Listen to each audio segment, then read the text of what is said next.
السلام علیکم۔ اس نے اسپاٹ لہجے میں سلام کیا تھا۔ وعلیکم السلام، کیسی ہو میری جان، میری بچی؟ ٹھیک ہوں، مبارک ہو بیٹا، تم نے انتہائی اچھے مارکس سے میٹرک کلیئر کیا ہے، مجھے سن کر بہت خوشی ہوئی ہے بیٹا۔ وہ اپنی خوشی کا اظہار کر رہے تھے۔ تھینک یو، اس نے بہت ہی نارمل انداز میں شکریہ ادا کیا تھا۔ میں نے تمہارے لیے گفٹ اور تمہاری شاپنگ کے لیے کچھ رقم بھیجی ہے، بھی جان سے لے لینا، اور اگر کسی اور چیز کی بھی ضرورت ہو تو ضرور بتانا بیٹا۔ وہ پیار بھرے لہجے میں کہہ رہے تھے۔ کیا آپ میری ضرورت پوری کریں گے؟ ارے کیوں نہیں میری جان، میں تمہاری ضرورت پوری نہیں کروں گا تو اور کون کرے گا؟ وہ خوش ہوئے کہ وہ خود کوئی فرمائش کرنا چاہ رہی ہے۔ مجھے آپ کی ضرورت ہے پاپا، مجھے کوئی گفٹ، کوئی رقم نہیں چاہیے، بلکہ مجھے اپنا باپ چاہیے۔ میں آپ کے ساتھ رہنا چاہتی ہوں۔ ماں اور باپ کی کمی کبھی کوئی چیز پوری نہیں کر سکتی۔ پلیز آپ آ جائیں، میں بہت تنہا ہوں۔ اینا کا لہجہ بھر آیا تھا اور فیروز گیلانی وہیں کے وہیں بے بسی کا ڈھیر بن گئے تھے۔ ان کے پاؤں کی زنجیر نے ان کی قوت اور گواہی سلب کر ڈالی تھی، اور اینا چپ چاپ ریسیو کریڈل پر ڈال کر واپس اپنے کمرے میں چلی گئی تھی۔ اور یہ ہمیشہ ہی ہوتا تھا کہ وہ اپنے باپ سے فون پر بات کرتے ہوئے کتراتی تھی، کیونکہ ہر بار ایسی کوئی بات نکل ہی جاتی تھی کہ فون خاموشی سے بند کرنا پڑ جاتا تھا، اور پھر اینا کا پورا دن چپ چاپ اپنے کمرے میں گزر جاتا تھا۔ تب باپ کے ساتھ ساتھ ماں کی کمی مزید بڑھ جاتی تھی، اور وہ سب کے سب چھپ کر خوب دل کھول کے روتی، اور جب باہر آتی تو پھر سے فریش ہو چکی ہوتی تھی۔ نواز گیلانی اور فیروز گیلانی صرف دو ہی بھائی تھے۔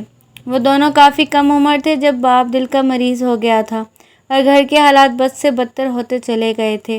باپ کی بیماری نے ان کی تعلیم کو بھی نگل لیا تھا، اور مجبوراً وہ دونوں بھائی روزگار ڈھونڈنے میں لگ گئے۔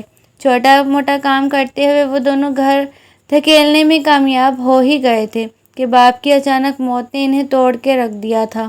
وہ اپنی ماں کے ساتھ رہ گئے تھے، اور ماں کی کفایت شعاری دیکھتے ہوئے نواز گیلانی نے فیروز گیلانی کو تعلیم حاصل کرنے کا مشورہ دیا، اور وہ ذمہ داری خود اٹھا لی تھی۔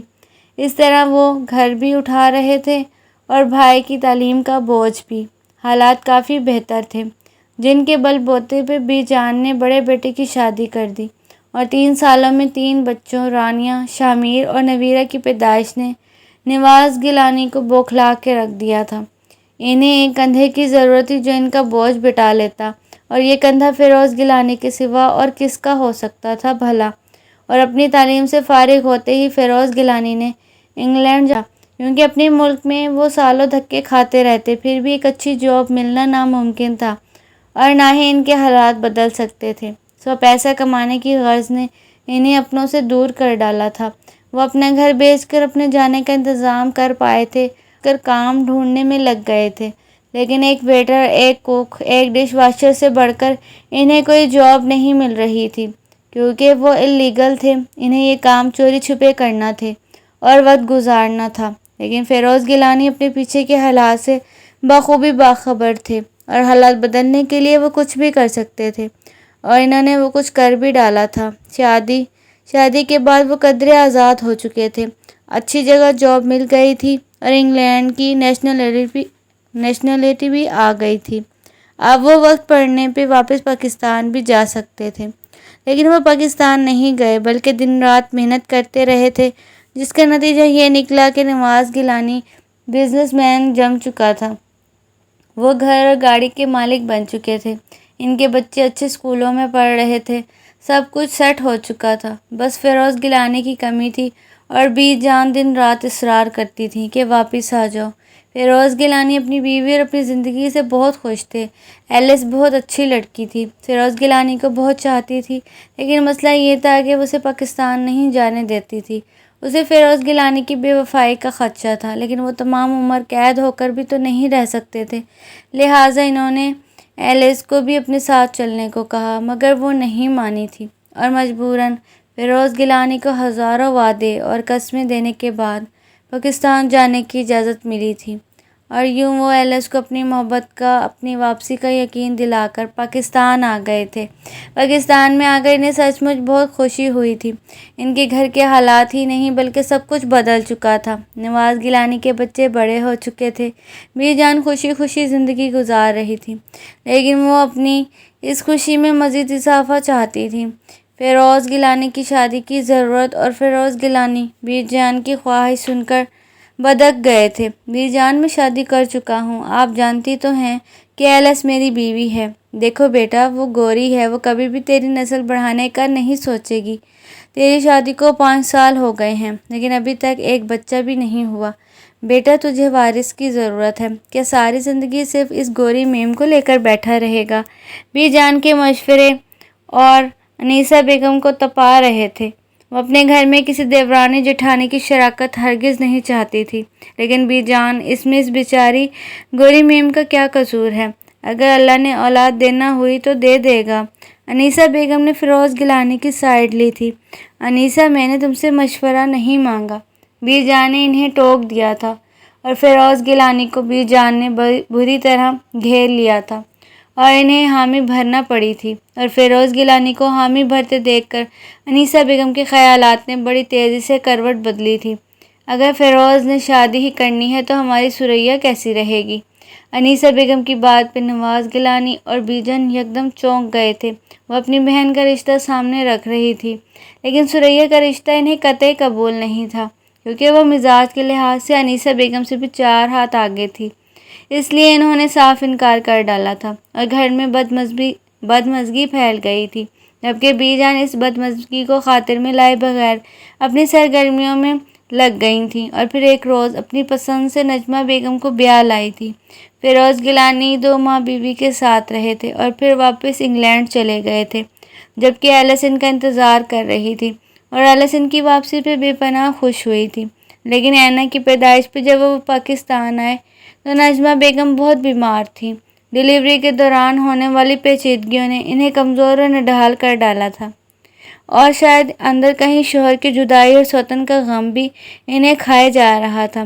شادی سے پہلے انہوں نے سوچا تھا کہ وہ ایڈجسٹ کر جائیں گی، لیکن شادی کے بعد وہ اپنے شوہر کا اتنی دور جا کر دوسری بیوی کے ساتھ رہنا سہ نہیں پائی تھی، جبکہ فیروز گیلانی نجمہ بیگم کو ہر طرح سے اپنے ہونے کا مان بخشے رہے تھے، اور ان کی تکلیف کے پیش نظر وہ انگلینڈ جانے سے پہلے 1 ہفتہ لیٹ ہو گئے تھے کہ ایلس ان کو کھوجتی ہوئی پاکستان آ گئی تھی، اور یہاں آ کر ایلس پہ انکشاف ہوا کہ وہ فیروز شادی کر چکا ہے اور اس کی بیٹی بھی ہے۔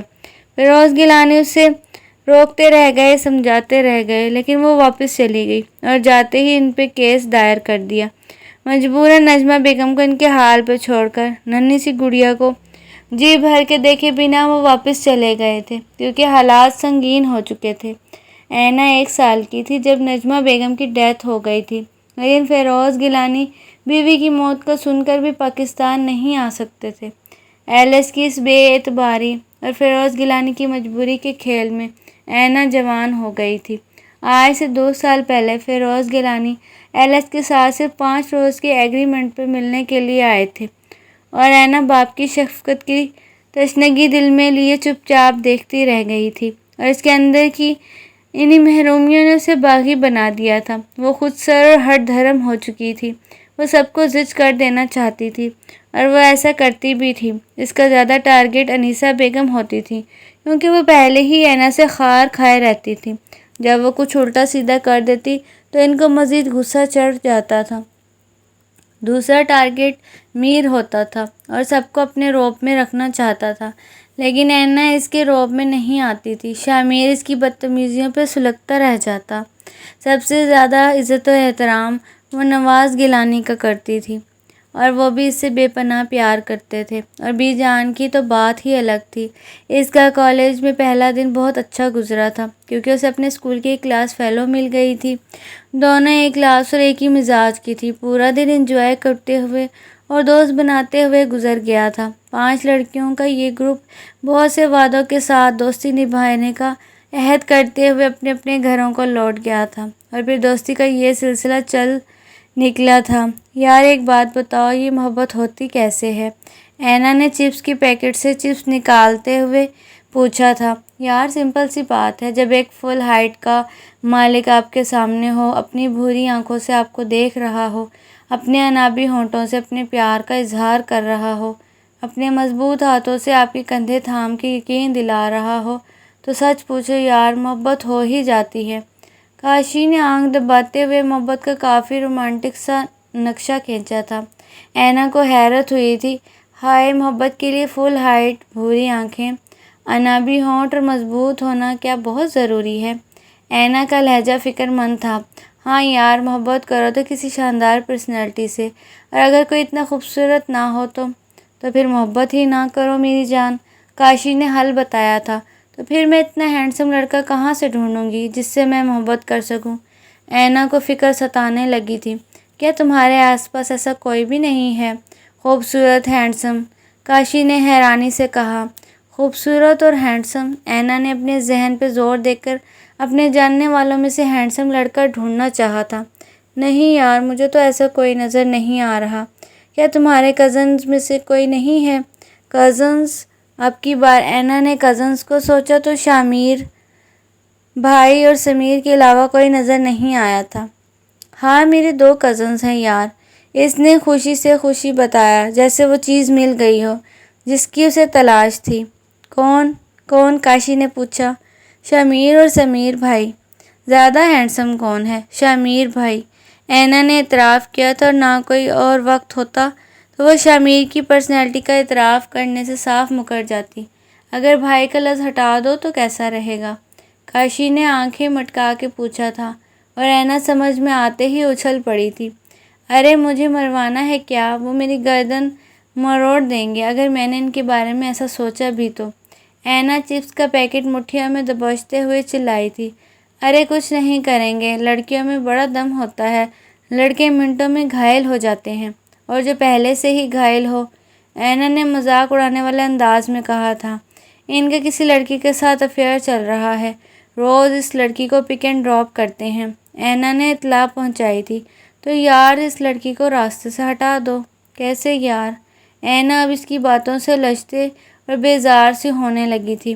رانیہ آپی، آج میں نے اس لڑکی کو شامیر بھائی کے ساتھ ایک ہوٹل میں دیکھا تھا۔ شامیر بھائی اسے گفٹ دے رہے تھے اور وہ مسکرا رہی تھی۔ رانیہ آپی کا دل دھک سے رہ گیا۔ اب کیا کریں؟ شامیر کو کیسے منع کریں کہ وہ اس سے میل جول نہ رکھے؟ رانیہ آپی کا لہجہ پر سوچ اور فکر مند تھا۔ شامیر بھائی کو نہیں، آپ اس لڑکی کو منع کریں جو ان کے پیچھے پڑی ہوئی ہے۔ اینا نے راستہ دکھایا۔ اس لڑکی کو منع؟ مگر کیسے؟ ارے آپی سمپل سی بات ہے، اس کے گھر جائیں اور اسے کھری کھری سنا کر واپس آ جائیں۔ اینا کے خیال میں یہ سب کرنا بہت آسان تھا۔ نہیں اینا، ایسا کیسے ہو سکتا ہے بھلا؟ شامیر ہی سمجھانے کی کوشش کرتی ہوں۔ آپی وہ نہیں سمجھیں گے بلکہ وہ آپ پر غصہ کریں گے، اس لیے بہتر ہے کہ آپ شارٹ کٹ استعمال کریں۔ اینا کی آنکھوں پہ کاشی کی پڑھائی پٹی بندھی ہوئی تھی، اور اس نے رانیہ کو اتنا پمپ کر دیا تھا کہ وہ اس لڑکی کے گھر جا پہنچی تھی۔ آپ کس کے کہنے پہ اریحا کے گھر گئی تھی؟ شامیر زندگی میں پہلی بار رانیہ آپی کے ساتھ اس لہجے میں بولا تھا جس پہ انہیں دکھ ہوا تھا۔ غلط لوگوں کی صحبت کا یہی تو اثر ہے کہ تم اپنے بڑوں کے سامنے اس لہجے میں بات کر رہے ہو۔ غلط وہ لوگ نہیں، غلط آپ لوگ ہیں، آپ کی سوچ غلط ہے، آپ نے ہر تعلق کو ایک ہی ترازو میں تولنا سیکھا ہے۔ ہاں آج کل کی لڑکیاں جیسی ہیں ان کا ہمیں خوب پتہ ہے، رانیہ آپی نے غصے سے کہا تھا۔ اس وقت تو وہ تلملاتے ہوئے وہاں سے چلا گیا، مگر جب شام کو اریحا سے واقعات کی تفصیل سنی تو اس کا چہرہ لال بھبو کا ہو رہا تھا۔ اس کا رخ اینا کے کمرے کی طرف تھا۔ آپ؟ اینا اسے دیکھتے ہی بیڈ سے اتر گئی تھی، لیکن دوسرے ہی پل وہ زناٹے سے پڑنے والے تھپڑ سے لڑکھڑا کر بیڈ پر گری تھی۔ شامیر بھائی شٹ اپ، اپنی گندی زبان سے میرا نام مت لینا۔ میں سمجھتا تھا تم صرف زبان کی بری ہو، دل کی بری نہیں ہو، مگر آج مجھے پتہ چلا کہ تم زبان کی بری بھی ہو، دل کی بری بھی ہو، اور دماغ کی بری بھی ہو۔ جتنی گھٹیا تم خود ہو اتنی گھٹیا تمہاری سوچ ہے۔ تم سب کو اپنے جیسا سمجھتی ہو، حالانکہ تم صرف ایک ہو، تمہارے جیسا کوئی اور نہیں ہے۔ شامیر غصے سے پاگل ہو رہا تھا۔ لیکن میں نے کیا؟ تم نے جو کیا ہے اچھا کیا ہے، تم نے رانیہ آپی کو اریحا کے بارے میں بتایا، میں نے اریحا کو برتھ ڈے گفٹ دیا، تم نے وہ بھی بڑھا چڑھا کر پیش کیا، تم نے رانیہ آپی کو اریحا کے گھر جانے پہ فورس کیا، تم نے انہیں اریحا کا ایڈریس دیا، تم نے کچھ نہ ہوتے ہوئے بھی مجھے مشکوک کر دیا، تم نے اریحا کی انسلٹ ہی نہیں کروائی، مجھے میری ہی نظروں میں گرا دیا، پھر بھی تم کہو گے کہ تم نے کچھ نہیں کیا۔ اینا فیروز، آج اگر مجھ معاف ہو جاتا تو میں تمہارا ڈالتا۔ تم فساد کی جڑ ہو۔ امی سچ کہتی ہیں کہ تم مصیبت ہو، عذاب ہو، اس گھر کے لیے عذاب۔ وہ غصے سے لفظ چبا چبا کر کہتا اسے نفرت سے دیکھ رہا تھا، اور اینا تھپڑ سے سن ہوتے رخسار پر ہاتھ رکھے ساکت کھڑی شامیر کو دیکھ رہی تھی۔ اس کے کانوں میں شامیر کے نکیلے الفاظ گونج رہے تھے۔ وہ اس شخص سے محبت کرنے لگی تھی، لیکن خود بکھر کر رہ گئی تھی۔ اس کی ذرا سی نادانی اور بچپنے نے اسے عرش سے فرش پر لا پٹکا تھا، اور وہ ریزہ ریزہ ہوتی ذلت کو سمیٹتی رہ گئی تھی۔ پہلے اسے یہ صرف احساس ہوتا تھا کہ سب اس پہ غصہ کرتے ہیں، ڈانٹتے پھٹکارتے رہتے ہیں، مگر اب اسے یقین ہو چکا تھا کہ انیسہ بیگم اور شامیر وغیرہ صرف غصہ ہی نہیں کرتے، اس سے نفرت بھی کرتے ہیں۔ اسے اپنی ذات بوجھ لگنے لگی تھی۔ وہ سب کی نظروں سے ہی نہیں، اپنی نظروں سے بھی چھپنے لگی۔ اسے شامیر نے شکل نہ دکھانے کا کہا تھا، لیکن وہ سب سے اپنی شکل چھپانے لگی۔ بے شک اینا کو اپنی غلطی کا احساس ہو گیا تھا، لیکن پھر بھی اس پہ یہ احساس حاوی تھا کہ شامیر نے اسے جو کچھ اسے کہا ہے وہ ان کے لیے مر جانے کی حد ہے۔ وہ ہنستی کھیلتی خوش رہنے والی اینا چپ ہو کر رہ گئی تھی، اور اس کی اس چپ کا غم بھی جان کو کھائے جا رہا تھا۔ البتہ گھر میں اور کسی کو کوئی فکر نہ تھی، بلکہ سب سکون میں ہو گئے تھے۔ شامیر ہائر اسٹڈی کے لیے ملک سے باہر جانا چاہتا تھا، جس کے لیے آج کل اس کی کوششیں جاری تھیں۔ وہ اپنے یورپ جانے کا انتظام کر رہا تھا اور اسی بھاگ دوڑ میں لگا ہوا تھا۔ آج کل اسٹڈی ویزا کی سہولت ملی ہوئی تھی اور وہ اس سہولت سے فائدہ اٹھانا چاہتا تھا۔ شاید قسمت اس کا ساتھ دے رہی تھی۔ اب ہی اس کے سارے انتظامات ہوتے چلے گئے تھے۔ اسے ایک ماہ بعد امریکہ جانا تھا، اور گھر والے سب ہی اس کے لیے اداس ہو رہے تھے۔ بھائی، آپ واپس کب آئیں گے؟ سارہ نے کافی اداسی سے پوچھا تھا۔ 4 سال بعد انشاءاللہ میں آپ لوگوں کے ساتھ ہوں گا۔ شامیر نے مسکرا کر چھوٹی بہن کا ہاتھ تھپکا تھا۔ 4 سال تو بہت زیادہ ہوتے ہیں بھائی، زندگی بہت بدل جاتی ہے، سارہ نے کھوئے ہوئے لہجے میں کہا تھا۔ اللہ سے بہتری کی دعا کرنی چاہیے گڑیا۔ اس نے بہن کو بازو کے گھیرے میں لے کر قریب کر لیا تھا۔ بھائی، ہمارے لیے بھابھی بھی لے آنا، نویرا نے چائے کا کپ تھماتے ہوئے چھیڑا تھا۔ اللہ خیر کرے، میرا بیٹا بھلا کیوں لانے لگا گوری میم؟ تمہارے چچا نے جو روک پال رکھا ہے، کیا وہ کافی نہیں ہے؟ انیسہ بیگم نے بیٹی کو ڈانٹ دیا تھا۔ میں تو بس مذاق کر رہی تھی۔ نویرا نے ماں کا غصہ کم کرنا چاہا تھا۔ میں تو مذاق میں بھی ایسی بات کرنے سے ڈرتی ہوں۔ میرا بیٹا پڑھ لکھ کر آ جائے تو دھوم دھام سے شادی کروں گی، سارے ارمان پوری کروں گی اپنے۔ انیسہ نے شامیر کا ماتھا چوما تھا۔ امی، اگر آپ سارے ارمان شامیر پہ پورے کر لیں گی تو میرے لیے کیا بچے گا؟ سمیر نے دہائی دی تھی اور وہ سب ہنس پڑے تھے، اور ان سب کو ہنستے ہوئے دیکھ کر کسی کی اداس آنکھیں گہری محرومی پہ رو رہی تھی، اور دل دکھ سے بھرا ہوا تھا۔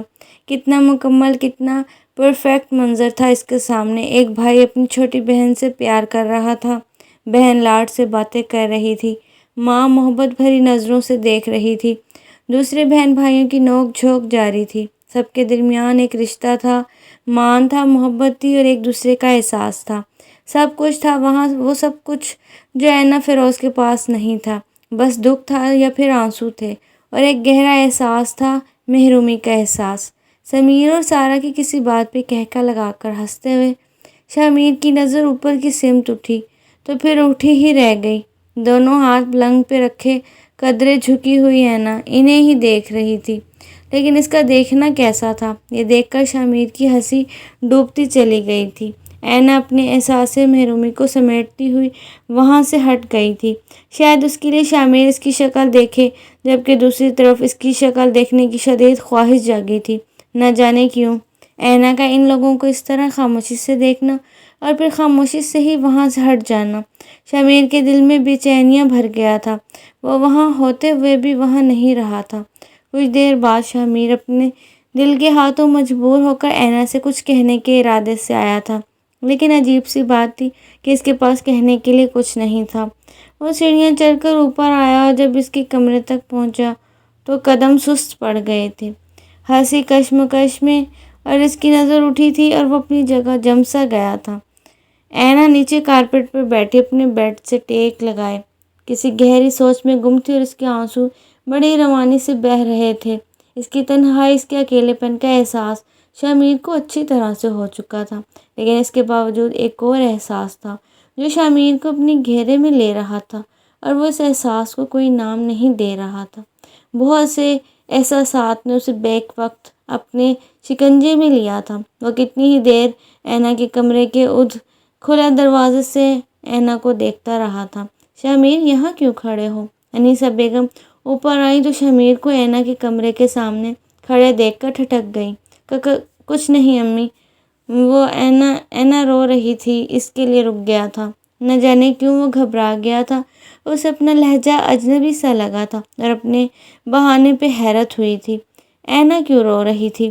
انہوں نے بیٹے کی اڑی اڑی رنگت کو مشکوک نظروں سے دیکھا تھا۔ پتہ نہیں، اس نے کندھے اچکائے، لیکن پھر بھی انیسہ بیگم نے تصدیق کرنے کے لیے اینا کے کمرے میں جھانک کر دم لیا تھا۔ اپنے پیدا کرنے والوں کو ہی رو رہی ہوگی منحوس۔ ماں پیدا کر کے مر گئی اور باپ گوری کے ساتھ عیاشیاں کر رہا ہے، اور یہ مصیبت ہمارے سینے پہ مونگ ڈالنے کے لیے رہ گئی ہے۔ انہوں نے ناک بھوں چڑھاتے ہوئے اسے کوسا تھا اور شامیر ان کے کوسنے سن بیزار ہو گیا تھا۔ اس نے وہاں سے چلے جانے میں ہی عافیت جانی تھی، لیکن دل و دماغ وہ اینا کے دروازے کی چوکھٹ پہ ہی چھوڑ آیا تھا۔ وہ اتنی دور اتنے عرصے کے لیے جا رہا تھا، اس لیے جانے سے پہلے اینا سے کچھ کہنا چاہتا تھا، لیکن کہنے کا موقع ہی نہیں مل رہا تھا، اور جب موقع ملتا تھا تب اینا ہی منظر سے غائب ہو جاتی تھی۔ بہت دن ہو گئے تھے وہ اس کے سامنے ہی نہیں آئی تھی، اور اگر اتفاقاً آ بھی جاتی تو کترا کے نکل جاتی تھی، اور اسی طرح میں سارے دن گزر گئے اور شامیر کی روانگی کا وقت آ گیا۔ آج سبھی گھر پہ تھے، نویرہ، سارا، سمیر، نواز گیلانی اور رانیہ آپی بھی شوہر اور بچوں سمیت آئی ہوئی تھی، لیکن صرف اینا گھر پہ نہیں تھی۔ وہ کالج گئی ہوئی تھی اور پھر وہاں سے اپنی ایک دوست کے گھر چلی گئی، یہ کہہ کر وہ نوٹس بنانے جا رہی ہے، اور شامیر اپنے انتظار پہ سر جھٹکتا ہوا اٹھ کھڑا ہوا تھا، کیونکہ اس کی فلائٹ کا وقت کم رہ گیا تھا اور ابھی ایئرپورٹ پہنچنا تھا۔ گھر والے سبھی اسے سی آف کرنے گئے تھے، صرف بی جان گھر پہ تھی، اور اینا شام ڈھلے گھر واپس آئی تو پورا گھر اداسی کی لپیٹ میں نظر آ رہا تھا۔ سمیر ڈرائنگ روم کے صوفے پہ لیٹا تھا، سارا اپنے کمرے میں تھی، نویرہ انیسہ بیگم کو تسلی دلاسے دے رہی تھی، اور نواز گیلانی بی جان کے پاس شامیر کی باتیں کر رہے تھے۔ السلام علیکم ماما انکل۔ السلام علیکم بی جان۔ وہ ان کے قریب آ گئی۔ وعلیکم السلام بیٹا، جیتی رہو۔ اتنی دیر کیوں لگا دی؟ شامیر تم سے ملنے کے لیے انتظار کرتا رہ گیا تھا، نواز گیلانی نے اس کے سر پہ ہاتھ رکھتے ہوئے کہا تھا۔ جی وہ میں کچھ ضروری نوٹس بنانے چلی گئی تھی، 2 دن بعد ہمارے ٹیسٹ شروع ہو رہے ہیں، اس لیے۔ اس نے سنجیدگی سے بہانہ گڑھا۔ چلو یہ بھی ضروری تھا، اچھا کیا تم نے۔ وہ سر ہلا کر اس کے کالج کی روٹین پوچھنے لگے تھے، اور بی جان اندر ہی اندر اینا کی سنجیدگی پہ پریشان تھی۔ ابو فیروز انکل کا فون ہے، نویرہ نے انہیں پکارا تھا، اور اینا چونک گئی۔ آؤ بیٹا تم بھی اپنے پاپا سے بات کر لو۔ وہ اس کا ہاتھ تھپک کر اٹھ گئے تھے، لیکن وہ بات کرنے کی بجائے چپ چاپ اٹھ کر اپنے کمرے میں چلی گئی تھی، اور بی جان دیکھتی رہ گئی۔ نویرہ آپی جلدی کریں پلیز، میں لیٹ ہو رہی ہوں۔ اینا پراٹھے کے انتظار میں بیٹھی بے چینی سے بولی تھی۔ اگر اتنی ہی جلدی ہوتی ہے محترمہ تو خود بنا لیا کرو، نویرہ بھی انسان ہے، کوئی مشین نہیں ہے، انیسہ بیگم نے تنگ آ کر کہا تھا، اور اینا کی ساری بھوک اڑ گئی۔ وہ ایک نظر انیسہ بیگم اور ایک نظر نویرہ کو دیکھتی ہوئی اپنا بیگ لے کر ڈرائنگ روم سے باہر نکل گئی تھی۔ امی آپ بھی کیا کرتی ہیں، سب کے لیے بنا رہی ہوں، ایک اس کے لیے بنا دوں گی تو بس چپ کر، تو اس کے لیے کب تک پراٹھے بناتی رہے گی؟ خود ہی اتنا لوٹا ہو گئی ہے، پھر بھی کام کو ہاتھ نہیں لگاتی۔ انیسہ بیگم نے بیٹی کو ڈانٹ دیا تھا، اور پھر اگلی صبح اینا خود کچن میں پراٹھا بنانے آ کھڑی ہوئی تھی، اور چند لمحوں بعد ہی اس کی چیخوں سے پورا گھر گونج اٹھا تھا۔ تپا ہوا گھی اس کے ہاتھ اور بازو کو جھلسا کے رکھ گیا تھا۔ امی اس کے منہ سے بے اختیار ماں کے لیے پکار ابھری تھی۔